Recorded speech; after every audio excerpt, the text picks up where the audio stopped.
Que negócio é esse, Sebrae? Que negócio é esse, Sebrae? Que negócio é esse, Sebrae? Que negócio é esse, Sebrae? Sejam bem-vindos ao episódio 26 do Que Negócio é Esse, Sebrae, que vai explorar o mercado pet, esse segmento que mesmo na pandemia ainda tem se mostrado com muito potencial para crescer. Quer saber por quê? Vamos te contar e também dar dicas sobre tendências, cuidados e detalhes importantes para você criar laços com seu cliente e faturar mais. Eu sou Camila Campos e estou super bem acompanhada para esse episódio para lá de especial. No time de especialistas do Sebrae Minas, quem está com a gente hoje é o analista Jonas Bovolenta, especialista em varejo e mercado de consumo. Oi, Jonas, muito obrigada, viu, pela sua presença aqui no nosso podcast. Ei, Camila, um prazer poder compartilhar um pouco do nosso trabalho aqui do Sebrae. Do outro lado, para contar para a gente um pouco da experiência no mercado pet, nossa convidada especial é a Janaína Rodrigues, proprietária da Pet Cães e Companhia. Seja muito bem-vinda, viu, Janaína? Obrigada, Camila. Prazer estar aqui com vocês hoje. Considerado um serviço essencial, o setor pet foi um dos menos afetados na crise provocada pela pandemia. O segmento registrou queda de 28% no faturamento, mas ficou entre os 5 setores que menos tiveram perdas financeiras, de acordo com uma pesquisa feita pelo Sebrae no início de março desse ano sobre impactos do coronavírus nos pequenos negócios. Já em outra pesquisa, feita pelo Instituto Pet Brasil, em 2020, o mercado pet registrou um crescimento de 13,5% em relação ao ano anterior, sem pandemia, gerando mais de 40 bilhões de reais em faturamento. Aliás, vocês sabiam que o Brasil está entre os 3 maiores mercados do mundo para produtos pet, atrás apenas dos Estados Unidos e da China? Ô Jonas, que motivos você acredita que fizeram essa parte de produtos para os pets crescer no meio da crise? Bom, Camila, realmente o setor pet foi na contramão de outros setores durante a pandemia. Um fator que eu considero fundamental que contribuiu para esse número, além do fato, de ter sido considerado um setor essencial, que no caso não fecharam as portas dos estabelecimentos, é que o isolamento social fez com que o pet se tornasse uma companhia nesse período. Pesquisas apontam que o número de adoções pet cresceram 50%. E para as pessoas que já tinham um pet em casa, eu digo que foi um período que fez com que o dono prestasse mais atenção, convivesse mais com o seu pet e naturalmente passasse a consumir mais os produtos. Só que o que é interessante frisar, Camila, é que esse setor já vinha tendo um grande destaque num contexto pré-pandemia. Isso eu estou falando de 10, 15, 20 anos para cá, muito em função de 2 fatores que eu considero fundamentais, que eu acho que vale a pena a gente colocar aqui para a nossa discussão. O primeiro, quando você fala que o Brasil figura entre os 3 principais mercados do mundo, isso é uma consequência do país possuir a 2ª maior população pet do mundo. Número que por si só representa o potencial do mercado ainda a ser explorado. Por exemplo, tem pesquisas que apontam que até 2025 o setor pode crescer até 45%. O segundo fator que eu coloco aqui, que eu considero extremamente fundamental para esse desenvolvimento do setor, é a humanização dos pets. Hoje o pet é tratado como um membro da família. As mudanças do perfil da família brasileira têm um grande impacto nessa relação entre os humanos e os pets. O próprio estilo de vida, mais, entre aspas, solitário nas grandes cidades, fazem dos pets uma importante companhia na vida das pessoas. E assim, quando a gente fala como membro da família, o pet vive cada vez mais dentro de casa, especialmente em apartamentos, por conta da verticalização dos centros urbanos. Enfim, isso faz com que os donos aumentem os cuidados com a saúde animal, invistam mais em alimentação, veterinário, enfim, acessórios. Eu costumo falar, quando a gente fala do setor pet, que é um setor que tem um forte apelo emocional, quem zela cuida, quem cuida ama, e a gente sempre vai querer oferecer o melhor para o nosso pet, independente do seu poder de compra. Todas essas tendências que o Jonas acaba de dizer, Janaína, puxaram a ideia de você criar o seu próprio negócio nesse segmento? Você não pensou 2 vezes? Quem dormia antes fora de casa agora dorme na cama do dono? Exatamente, isso é uma realidade. A gente acompanha esse mercado há uns 17 anos E, sim, houve uma mudança de comportamento. Existe até uma certa humanização do animalzinho em casa. Foi assim que seu negócio começou? E foi assim que ele aconteceu. Eu tinha um pet, a Felícia, e quando eu levava para um banho, isso há muitos anos atrás, a gente tinha uma escassez. A gente buscava esse cuidado e não tinha. Então, foi aí que nasceu a ideia da gente ter um lugar que cuidasse do jeito que eu queria que a minha fosse cuidar. Eu comecei em 2004 e a gente estabeleceu nossa loja em um bairro, ali no Santa Terezinha. E a gente já nasceu com a ideia de banho e tosa, atendimento veterinário e venda de produtos. E naquela época, não era uma realidade esse cuidado com a nutrição, era uma coisa mais incomum. E a gente foi trazendo esse conceito para aquela região. E a nossa empresa nasceu com essa filosofia, né, de cuidar bem. A gente tinha poucas ofertas de boas clínicas, bons banhos, né, local estético. E eu achei que foi uma oportunidade incrível que casou com a minha necessidade do meu cuidado com a minha cachorrinha. Eu ainda não era mãe, então naquela época uma mãe de pet. E o fato de você ser mãe, de repente alavancou? Sim. Nasceu despretensiosamente, né? Eu acho que o brasileiro tem muita vontade de empreender e o nosso caso não era diferente. Mas eu e meu marido trabalhávamos em uma multinacional e naquela ocasião a gente definiu fazer um plano B. Então montamos aquele negócio, colocamos uma pessoa de confiança para conduzir e todos os finais de semana, sábados e domingos, nós trabalhávamos no nosso negócio. E ali nós fomos entendendo a mente, as necessidades do nosso cliente. Quando eu me tornei mãe, eu entendi que eu poderia, então, abrir mão daquela carreira executiva, cuidar do meu negócio e exercer os dois papéis. Ali, meu negócio foi tomando uma forma diferente. Pensar o início de um negócio tem muito a ver com essa pegada da Janaína, Jonas? Com certeza, Camila. Primeiro começa com habilidade, com uma afinidade dentro de um segmento específico. Mas assim, o que eu sempre sugiro, independente do setor, que o primeiro passo, né, antes do empresário realmente colocar a mão na massa e partir para o plano de ação, respondendo aquelas perguntas. Quanto que eu preciso investir? Quando que vai ser o retorno? Eu acredito que antes disso tudo ele precisa passar por uma etapa que eu considero fundamental e estratégica, mas que eu chamo de a busca de informação. Por mais que o empresário provavelmente, como eu falei, já tenha alguma intimidade com o segmento, ou alguma habilidade, algum conhecimento técnico, eu sempre falo que isso não é suficiente para que realmente o negócio dê certo. Principalmente quando a gente fala de um setor com o potencial que tem, como é o setor pet.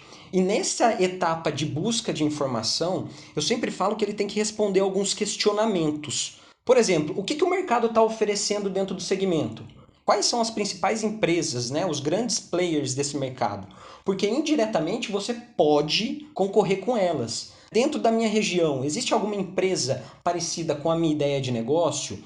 Quais são elas? Existem algumas empresas correlatas? Dentro dessas empresas, tem algo que elas não oferecem que eu posso oferecer? Por que eu estou colocando esses questionamentos? Porque é uma forma do empresário estabelecer o seu diferencial competitivo. Por que o cliente vai ter que comprar de mim e não do concorrente da esquina? Como que eu quero ser reconhecido por ele? Quando eu falo que essa etapa, que é a busca de informação, é uma forma de você analisar e definir o seu diferencial, é para que ele possa minimizar os riscos futuros, principalmente num setor que está cada vez mais competitivo, mais acirrado e principalmente um setor que vem cada vez com mais novidades. Novidades de produtos, de medicamentos, de acessórios, enfim. Gente, mas é muita coisa para se pensar para quem ainda não tem a gestão como o seu feijão com arroz, o seu dia a dia, né? Janaína, você teve alguma dificuldade nesse momento inicial? Conta um pouco mais desse seu início e as dificuldades que você enfrentou. Na verdade, quando montado aquele negócio, meu marido, de fato, vendeu o apartamento onde morávamos e passamos a morar de aluguel para investir esse dinheiro nesse negócio. Confesso que no início não concordei, mas embarquei nisso. Não fiz parte do projeto na construção. Eu entrei num segundo momento e aí que a Cães e Companhia começou a tomar um corpo diferente. Sim, houve um investimento de um único bem que a gente tinha, que era onde morávamos. Mas, de fato, ali naquele momento, a gente ainda tinha a nossa atividade, que era a atividade executiva. Então, daquele negócio, não tirávamos nenhum resultado financeiro. Aliás, A gente foi começar a perceber algum resultado financeiro depois de uns 5 anos de empresa. Jonas, então é muito importante não esperar esse retorno tão de cara? Com certeza, Camila. E assim, o empresário ele tem que ter a clara noção que o investimento, que o retorno do investimento, ele pode vir a acontecer depois de anos. O que geralmente eu sugiro é que ele tenha o controle, os dados da empresa muito bem detalhado para que realmente ele veja uma luz a curto prazo, a médio prazo. Enfim, para isso ele vai precisar muito de paciência, resiliência e acreditar no plano de negócio dele. Por isso que eu sempre falo que esse momento de planejamento antes de abrir uma empresa, independente do setor, do segmento, é fundamental planejar, mapear, estabelecer metas a curto, médio, longo prazo para que realmente ele consiga trilhar e ver uma luz nesse fim do túnel, né? Que a gente fala, poxa, daqui 2 anos eu vou ver o retorno, mas eu tenho que seguir meu planejamento. E para esse mapeamento todo, para ter esse diagnóstico tão claro, onde buscar ajuda, Jonas? Bom, nesse sentido, o Sebrae ele está à disposição de qualquer empresário ou futuro empresário, alguém que queira realmente abrir um negócio. Vocês podem contar muito com o Sebrae na ajuda para desenvolver o plano de negócio, o planejamento da sua empresa.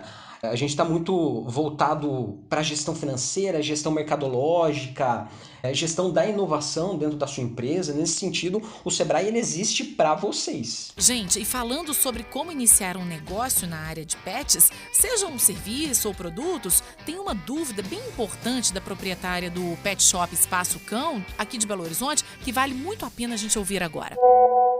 Oi, pessoal. Eu sou a Flávia, aqui do Pet Shop Espaço Cão, de Belo Horizonte. Nós trabalhamos com venda de produtos para cães e gatos, serviços de banho e tosa e serviços veterinários. A minha dúvida é como calcular o custo real do produto ou do serviço e aí precificar. Como calcular o custo, vamos supor, como que eu vou pôr o custo do aluguel, da luz, né, além dos impostos, para ver como que vai ficar no final, né, o valor do custo para eu pôr o preço em cima, para saber se o preço, a margem de lucro que eu estou tendo é real ou não. Bom, essa pergunta ela é realmente muito recorrente aqui dentro da realidade do Sebrae, tá? Do nosso atendimento. E esse tipo de preocupação é fundamental porque ele está atrelado diretamente à saúde financeira da empresa. O primeiro ponto que você deve se atentar para compor o seu preço de venda, independente se você trabalha com produto ou com serviço, é no detalhamento e controle dos seus custos fixos. Jonas, o que é custo fixo? Tudo que você tem que pagar mensalmente, independente se você vender algum produto ou serviço, tá? É aluguel, contador, água, luz, telefone, para saber posteriormente o percentual do quanto ele representa no seu faturamento. Ou seja, o quanto do seu faturamento vai para pagar os seus custos fixos. Um exemplo, se seu custo fixo representa 25% do seu faturamento bruto, esse percentual deve ser repassado proporcionalmente no seu preço de venda. Por exemplo, um produto que você vende por R$10 na sua loja, R$ 2,50 é destinado para arcar com seus custos fixos. Beleza. Depois dos custos fixos, é hora da gente detalhar os gastos variáveis, que vai depender muito do seu volume de vendas. Ou seja, quanto mais você vender, mais eles vão compor os seus gastos. Como, por exemplo, impostos, taxa de cartão, comissionamento, se você trabalha com ele. E nesse sentido, é muito bom você avaliar cada gasto variável para ver o real impacto que cada um tem no seu preço de venda. Mas, Jonas, eu trabalho com prestação de serviço, por exemplo, eu trabalho com banho e tosa. Como que eu vou calcular a minha hora trabalhada? Difícil mensurar, hein, Jonas? Pois é, tem alguns critérios que podem auxiliá-lo, né? Por exemplo, o empresário precisa entender qual o número de horas que ele tem disponível para aquele determinado serviço. Ele vai pegar o custo fixo, vai dividir por essas horas e ele vai chegar num valor médio. Ah, é o valor final da minha hora trabalhada? Não, porque nesse valor eu vou ter que levar em consideração os insumos que eu gasto para realizar aquele serviço. E quando eu falo do gasto desses insumos, é proporcional. Por exemplo, quanto de shampoo você utiliza num banho e tosa? Quanto de água? Enfim, você vai trazer uma média. Jonas, beleza, mas quanto que eu vou lucrar, né? Qual que é a margem que eu coloco nesse produto? Existe alguma fórmula, algum critério? Não existe uma fórmula, mas esse lucro ele está muito atrelado à expectativa do empreendedor para o seu negócio, ao posicionamento de mercado que ele tem, ao público que ele atende, ou seja, a expectativa que o cliente tem e o quanto que ele está disposto a pagar por aquele produto, serviço. E também ele tem que se basear numa média de preço que o mercado oferece, de produtos e serviços similares. Por isso que eu falo que é fundamental que ele tenha esse controle dos números para que realmente ele veja se ele está lucrando, o que ele está lucrando, aonde que ele pode diminuir a margem ou não, enfim. E nesse sentido ele pode contar muito com os especialistas do Sebrae. É muita conta para colocar na ponta do lápis, né, não, Janaína? Ou você conseguia vislumbrar esses horizontes todos que o Jonas explicou? Essa análise é fundamental e essa construção desse plano de negócios, na minha opinião, hoje é fundamental. Eu teria errado muito menos se lá atrás eu já tivesse aplicado toda essa gestão de dados que eu tenho hoje. Então, assim, é muito importante para quem vai construir um novo negócio que ele já nasça dentro de um planejamento. Eu acho. Isso foi motivo de muito choro? Muito. Teria evitado muito desgaste, muito prejuízo. Aprender on the job é muito caro. Então, quando você faz uma análise de cenário, porque num dos cursos que fiz aqui, eu tive acesso a esse plano de negócios. E eu falei, puxa vida, tinha tanta pergunta aqui dentro desse questionário que eu teria evitado alguns dissabores, entendeu? Ele realmente é fundamental. Colocar em prática essa gestão de negócios lá atrás poderia ter feito você crescer até antes. Talvez a velocidade de crescimento seria maior e, obviamente, as perdas menores. Aprender com erro é bacana. Quem empreende, aprende com erro mesmo. Mas dá para evitar algumas coisas se você faz planejamento. E quais outros problemas que você teve em relação à gestão do negócio? Tem algum caso que marcou a história da sua empresa e que você pensou assim, poxa, agora não vai dar para seguir mais? Sim. Em 2015, nosso negócio já estava com 9 anos. A gente já tinha 3 unidades de negócio. E a nossa pretensão em aumentar as unidades era para ganhar em escala, né? Quanto mais você compra, melhor o preço na ponta. E aí, em 2015, eu tive um incêndio na minha unidade da Américo Vespucci. Eu perdi absolutamente todo o estoque que estava ali dentro daquela empresa. E ali eu entendi que eu quebrei. Porque 2015 já não estava, não era um ano... Desde 2014, a gente vinha percebendo que o mercado estava diferente. Novos entrantes, grandes players, né, trouxeram uma nova forma da gente trabalhar. 2015 pegou fogo e aí falei, agora eu vou fechar o negócio, né? Mas não, daí 30 dias minha loja estava totalmente restaurada, reconstruída, os fornecedores foram super parceiros naquela ocasião e seguimos. Jonas, de uma dificuldade tão grande como essa que a Janaína enfrentou, é que pode nascer uma história de sucesso? Com certeza, Camila. Eu acredito que talvez essas dificuldades, primeiro que fazem no empresário ele fazer uma reflexão sobre o negócio. E toda reflexão, ela parte por uma ação. E a ação, de fato, ela vai trazer os resultados. Nesse caso da Janaína, e me corrija se eu estiver errado, Janaína, eu acho que trouxe mais resiliência e mais vontade de fazer o negócio dar certo. Hoje a gente está passando por um período delicado, mas esse período delicado ele nos pede uma reação, mas também muita reflexão do que está por vir. Então, os momentos difíceis, sim, na minha opinião, traz uma reflexão e é o momento de repensar, inovar, pensar em novas estratégias e, com certeza, a ação dessas novas estratégias pode trazer bons frutos, sim. Na verdade, quando isso aconteceu, a gente teve um olhar mais crítico em relação à nossa própria gestão. Ali eu ainda estava conduzindo sem as grandes ajudas que eu tive na sequência de gestão de dados e tudo. Então, eu comecei a enxergar que, administrativamente, meu negócio precisava de um olhar mais profissional. E entre desistir e seguir, eu fiz a opção de seguir e foi a melhor decisão que eu tomei. Realmente, dali em diante, a gente começou a profissionalizar o nosso negócio. Ótimo saber disso, né, Janaína? Porque dá, inclusive, esperança para quem está passando pelo que você passou. Muito bom. Lembrando, pessoal, que assim como fez a Flávia, que a gente ouviu agora há pouco com aquela dúvida, né? Você também pode contar para a gente alguma dificuldade que esteja passando em seu negócio em qualquer segmento. Envie uma mensagem explicando pra gente pelo direct do Instagram do Sebrae Minas com o assunto Que Negócio é Esse, Sebrae? Sua dúvida pode ser esclarecida pelo time do Sebrae Minas em um dos nossos episódios. Bom, a gente já falou um pouquinho do dia a dia e do potencial desse mercado, mas dá para ir além. Isso porque muitos produtos novos e serviços inusitados têm surgido nesta transformação de relação com os pets, que se transformaram em verdadeiros membros da família. E quem é da família ganha mimos, que incluem panetone, itens luxuosos, plano de saúde e até cerveja. É tanta coisa que eu fico pensando, né, Jonas?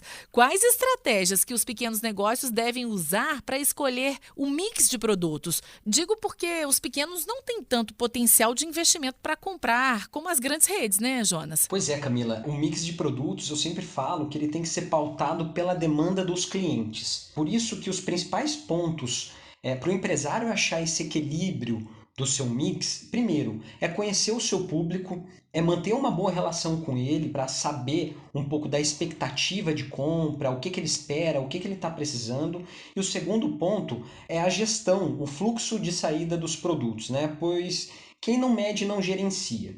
Aí, se eu puder dar algumas dicas para esse equilíbrio, ou qual que é o primeiro passo que eu sempre falo? Primeiro, é a documentação, controle de vendas. Quais são os principais itens e o que eles representam no seu faturamento?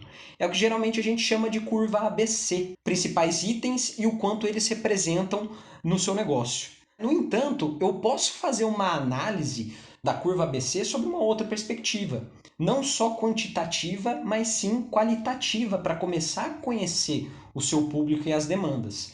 Por exemplo, dos principais itens, o que esses produtos representam para o seu cliente? Qual que é a necessidade real? Quando que ele vai buscar? Existe alguma sazonalidade? Eu posso fazer alguma relação desses produtos com o perfil do público? Qual é o grau de escolaridade, idade, gênero, o poder de compra? Enfim, esse é o primeiro passo. O segundo, que eu geralmente sugiro, eu preciso escutar e conhecer mais os meus clientes. Isso tem que ser uma atividade contínua. Para isso, eu posso fazer algumas pesquisas, desde uma simples pesquisa rápida no balcão da minha loja na hora do pagamento, e pesquisas também nas redes sociais, um link no Google Docs, mas sempre trazendo algo atrativo para encorajar o consumidor a responder. Porque assim você vai ter essas respostas que realmente você precisa. Mas isso por si só não garante que você tenha um mix. Existe uma análise e o desafio disso tudo é realmente a gente alinhar essas informações das reais necessidades do que você está escutando, né, do seu cliente, junto com as novidades que o mercado oferece. O grande desafio é estabelecer esse equilíbrio, porque a gente sabe que um estoque cheio, sem rotatividade, é dinheiro parado. E principalmente se nesse estoque tiver produto perecível. Pois é, e muito se engana quem pensa que mercado pet é só para cães e gatos, né? Quando o Jonas traz aqui que é importante conhecer o cliente, a demanda dele, ali você, às vezes, quem tem um cão pode querer ter um outro animal de estimação, não é isso, Janaína? Sim, hoje os lares têm uma diversidade maior. Ninguém é tão exclusivo mais, né? Alguns lares têm cães e gatos, alguns têm pássaros e répteis. Então, hoje existe realmente um universo muito amplo de animal de estimação. E você tem essa preocupação? Como, por exemplo, você conhece bem o seu cliente?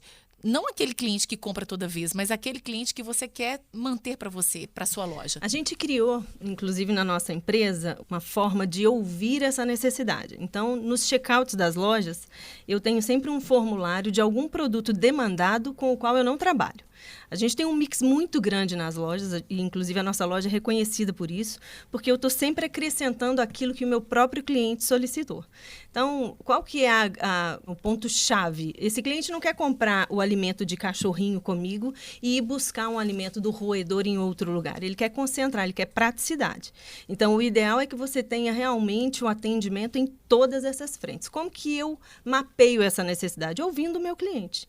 Então, eu faço isso através dos meus próprios vendedores, eu faço isso através dos meus coordenadores, porque a gente realmente tem essa preocupação de ter tudo que eles procuram. E essa escuta é importante porque ajuda, inclusive, no controle do estoque, né? Que o Jonas acabou de explicar. Com essa análise do estoque, que isso precisa ser feito, essa gestão precisa ser acompanhada, aquele item com menos giro, certamente ele vai sair ali do seu mix em pouco tempo. Mas é importante você trazer novidades. O cliente sempre chega na sua loja pedindo alguma novidade. E você fica de olho no seu concorrente também? Fico. Mas hoje as redes sociais ajudam a gente demais, né? Antigamente eu dependia muito dessa questão offline. Hoje é totalmente digital. Você faz uma pesquisa no Instagram, você entende o que está sendo buscado ali por alguns clientes dentro do seu nicho. Então, hoje é tão dinâmico, que eu faço a ativação de 10, 15 itens a cada semana dentro das unidades Pet Cães e Cia. Nossa, é muita coisa. Hoje o mercado está totalmente... Ele é ávido por novidades. Ficar de olho nas novidades é realmente um dos pulos do gato, né, ô Jonas? É fundamental, porque aí você pode agregar valor às outras vendas mais recorrentes que acontece no seu estabelecimento. Aí é muito do desafio de, às vezes, fazer testes para ver realmente a saída dessas novidades, porque quando a gente fala do setor pet, Camila, a gente está falando de um setor que traz novidade com muita frequência. É verdade. E o delivery é uma das novidades do mundo pet? Sim, o delivery eu posso fazer uma análise de que ele teve uma demanda maior durante a pandemia. Independente se o setor foi considerado um setor essencial, mas por conta do isolamento, o delivery sim foi um meio para que os atendimentos acontecessem de uma maneira mais corriqueira, né? E onde o delivery mais pegou no seu negócio, Janaína? Na verdade, especialmente Camila, na pandemia. A gente já tinha uma estrutura de delivery bem montada. Uma central de atendimento, então todas as unidades transferem a demanda de entrega para uma única central. Eu tenho uma central de atendimento. Então, todos os atendimentos que a gente chama de atendimento remoto, que é venda pelo Google Ads, venda pelas plataformas de venda. Estamos no Corner Shop, a gente tem nossa própria loja virtual e agora estamos inaugurando nosso aplicativo. Em todas essas demandas, eu concentrei em um único lugar. Então, quando a pandemia começou, a gente já estava estruturado, por isso a gente teve um crescimento na ordem de 35%, desde o início da pandemia até agora. E aproveitando essa novidade do Pet Shop da Janaína, né, nesse atendimento remoto, é fundamental a gente falar das vendas online. O comércio eletrônico, que hoje responde por 4,4% do faturamento do setor, cerca de R$1,5 bilhão de reais, gente, ganhou ainda mais impulso em 2020, já que muita gente teve que ficar em casa. Mas o mercado pet é dominado por empresas de menor porte. Mais de 90% delas são pequenas e médias. Mesmo assim, quando a gente pensa nesses números, né, Jonas, vale a pena que os pequenos negócios se adaptem ao e-commerce? Eu acredito, Camila, que o primeiro ponto que o empresário deve avaliar para ter ou não um e-commerce é conhecer o que de fato compreende a operação de um e-commerce. E é bom deixar claro que o fato de apenas desenvolver o e-commerce e cadastrar os produtos, eu costumo falar assim, o digital pelo digital não garante o sucesso de vendas, né? Existe um contexto, uma gestão que ele precisa se atentar para que realmente ele faça as vendas e que essas vendas tenham um giro bacana dentro do seu faturamento. Respondendo a sua pergunta, depende. Quais são as variáveis? Né? Primeiro, vai muito depender da maturidade digital que a empresa tem, da facilidade com que o empresário tem para essas ferramentas, até porque tem alguns critérios que ele deve tomar conhecimento. Por exemplo, logística, ele tem que definir toda a logística de produtos, entrega, controle de estoque, política de venda e troca, investimento em marketing. E quando a gente fala do investimento em marketing, a gente está falando de todas as estratégias online para que o empresário tenha cada vez mais visitas no seu site. Seja com marketing de conteúdo, investimento em anúncio pago, Google Ads, Facebook Ads. E ele tem que se atentar também à plataforma, à tecnologia, meios de pagamento. Isso tudo deve ser muito seguro. Então são essas variáveis que ele tem que se atentar para que realmente ele avalie, bom, eu posso nesse momento desenvolver um e-commerce? Se não, ele pode colocar algumas outras opções dentro do contexto digital. Por exemplo, se você é empresário que queira se inserir nesse contexto do digital, mas não tem muito conhecimento e recursos para investir, eu sempre sugiro que ele invista parte do seu tempo e do seu conhecimento nas redes sociais, para ele iniciar um relacionamento e um posicionamento digital com os seus clientes. Pode ser um começo, então, né? Porque o e-commerce, na verdade, então é diferente dessa presença digital, que tanto é falada hoje em dia? Sim, a presença digital, ela é um todo. Dentro da sua presença digital, eu posso estabelecer o meu relacionamento por meio das redes sociais, o posicionamento digital está vinculado sim a um e-commerce. O que eu estou querendo dizer é que a operação de um e-commerce ela é mais específica e requer um pouquinho mais de conhecimento e investimento por parte do empresário. Por exemplo, uma opção que foi muito recorrente durante a pandemia para empresas que não tinham tanto conhecimento nesse mundo digital foi o marketplace. Então, assim, existem N formas de você atuar no digital, independente do seu grau de maturidade, para que você realmente consiga se relacionar no meio digital e naturalmente efetuar as vendas. O e-commerce, ele é um canal. O marketplace, ele é outro. As redes sociais é uma forma para você se relacionar, mas você consegue também efetuar a venda. E você, Janaína, apostou nessa presença digital no e-commerce ou ficou com receio? Não, na verdade eu apostei no ambiente digital. A nossa loja virtual já funciona há 10 anos. É uma plataforma bem robusta, bem segura. Mas a gente tem, especificamente em Minas, uma barreira muito grande para o nosso negócio. Foi criado há uns governos atrás uma portaria de reajuste semestral sobre os alimentos PET, né? Pet food. E de 6 em 6 meses a gente tem um reajuste obrigatório nos preços. E isso já tirou a gente da condição de concorrer resto Brasil. Então, significa o seguinte, eu tenho minha loja virtual, mas a maioria das vezes eu sou combatida pelas lojas fora do estado. Porque hoje a nossa carga sobre pet foods está na ordem de 40% acima do resto do Brasil. Então, assim, a gente está em plena pandemia e acabou de ter um outro reajuste. E a gente tem recorrentemente esse reajuste e está nos tornando menos competitivos. Ou seja, a minha loja virtual hoje é um braço com pouquíssima expressão. Embora eu faça um grande empenho de anúncio, de contratar profissionais, SEO, eu entendo que a gente está muito presente digitalmente, porque eu estou usando outras plataformas, mas a nossa loja, infelizmente, ainda não representa um faturamento que eu entendi que poderia acontecer. Agora, quando a gente pensa também nas redes sociais, hoje tem até gato fazendo podcast, né, gente? Ou eu estou enganada? Por exemplo, aqui, o do Cansei de Ser Gato, né, que começou com um perfil que fantasiava o gato com personagens variados, enfim. Essa é uma pegada que a gente não pode deixar de pontuar aqui, Jonas. As redes sociais, ela vai ser um meio para você se relacionar com o seu cliente. O porquê que ela é importante, principalmente no setor pet? Como a gente falou no comecinho, o setor ele tem um forte apelo emocional. E aonde a gente compra, né, a gente decide comprar os produtos e serviços para o nosso pet, a gente tende a comprar em lugar onde a gente confia. E como que eu estabeleço um relacionamento de confiança com o meu cliente? É apenas na venda de produto e serviço? Não só com eles, né? Porque é com o produto que realmente você experimenta, o serviço que você vai experimentar e decidir se realmente você pode confiar naquele estabelecimento. Mas a geração de conteúdo é uma forma para que você ganhe a confiança do seu cliente, porque hoje o cliente está cada vez mais informado. Aí eu falo, por experiência própria, como um consumidor do setor, o ano passado eu me tornei pai de pet durante a pandemia, contribuí com os dados, né, de adoção. Entrou para a estatística. Exatamente, entrei para a estatística e como eu estou sendo pai pet, entre aspas, pela primeira vez, eu passei a consumir um monte de conteúdo. Naturalmente, eu fui ganhando a confiança desses influenciadores, onde, no final, eu passei a consumir esses produtos. Eu me vi comprando um curso de comandos básicos pro meu cachorrinho. Ô Jonas, literalmente é como ter um filho, né? Que a gente, como pai e mãe, vai ao pediatra, tem aquela série de vacinas a serem dadas.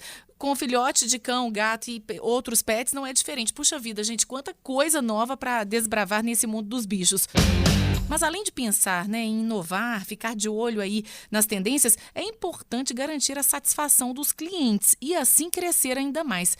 Janaína, quais são as ações que hoje você tenta praticar para se aproximar e ter esses clientes cada vez mais perto de você? Pois é, a gente tenta utilizar todos os meios digitais que trazem esse tipo de interação. Existem os anúncios que a gente faz através das redes sociais, o próprio Google Ads é uma ferramenta muito importante e auxilia e traz muitos clientinhos novos para a gente fideliza, inclusive, esses novos entrantes e os clientes que estão conosco há mais tempo. Eu mapeio o comportamento de compra, e então toda compra recorrente, por exemplo, o meu cliente fiel, ele tem uma condição especial de compra. Desconto, brinde? Descontos garantidos e brindes bem bacanas, bem especiais. Então, o cliente que já está conosco, ele tem acesso a coisas que talvez um novo cliente ainda não vai ter.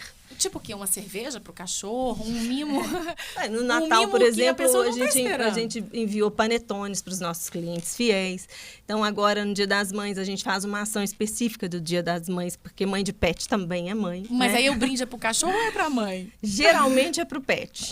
Geralmente, os brindes mais institucionais a gente envia, tipo porta-objetos, realmente é para o dono.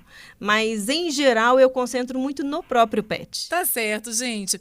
Para finalizar, Janaína, depois de tudo que você contou aqui pra gente, quais os erros que você, quando olha para trás, né, pelo retrovisor, se arrepende profundamente e faria tudo diferente?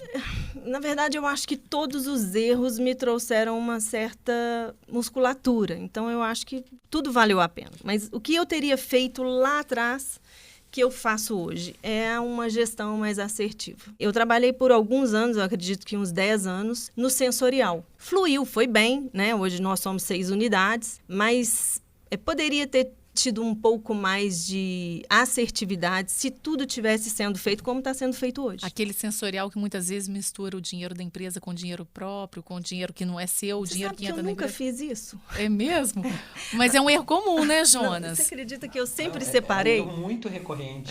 Na verdade, eu falo muito com os meus colaboradores.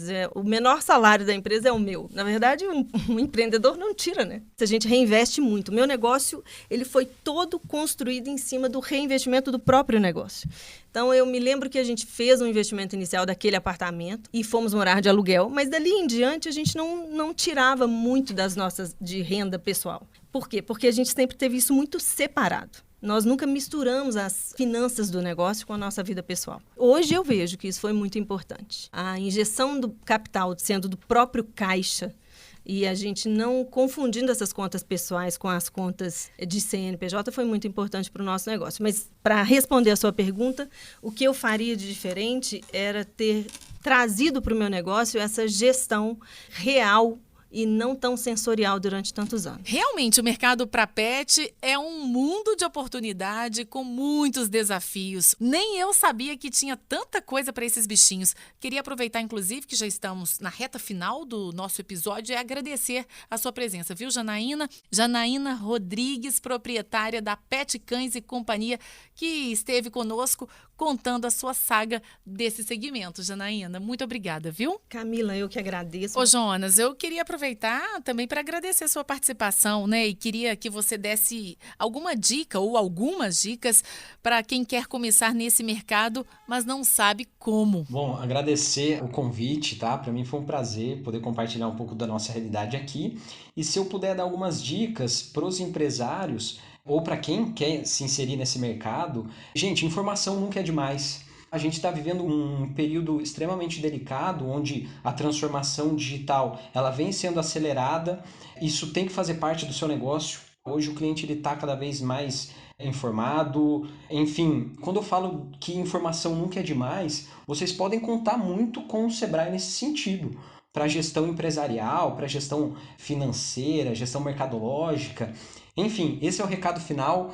Camila, obrigado pelo bate-papo. Janaína, foi um prazer e contem sempre com o Sebrae. Gente, quanta coisa boa aprendemos nesse episódio 26 sobre como expandir seu negócio no mercado pet. Agora é só colocar em prática, hein? E que pena que nosso bate-papo acabou. Aproveite e vai lá no site sebrae.mg e baixe gratuitamente cartilhas e e-books sobre o mercado pet. Você ainda pode fazer um autodiagnóstico e mapear pontos fortes e fracos do seu negócio para tomar decisões mais assertivas. E se tem alguma dúvida sobre abrir ou melhorar a gestão do seu negócio, Ligue na central de atendimento do Sebrae pelo 0800 570 0800 e fale diretamente com um dos nossos especialistas em pequenos negócios. E você sabe, né, que nossa série de episódios sobre segmentos e nichos de mercado da segunda temporada do podcast Que Negócio é Esse, Sebrae? Continua. Em nosso próximo episódio, vamos falar sobre as oportunidades e os desafios do ramo da construção. Não vai perder, hein? Tá combinado? Até lá, pessoal! Que negócio é esse, Sebrae? Que negócio é esse, Sebrae? Que negócio é esse, Sebrae? Que negócio é esse, Sebrae?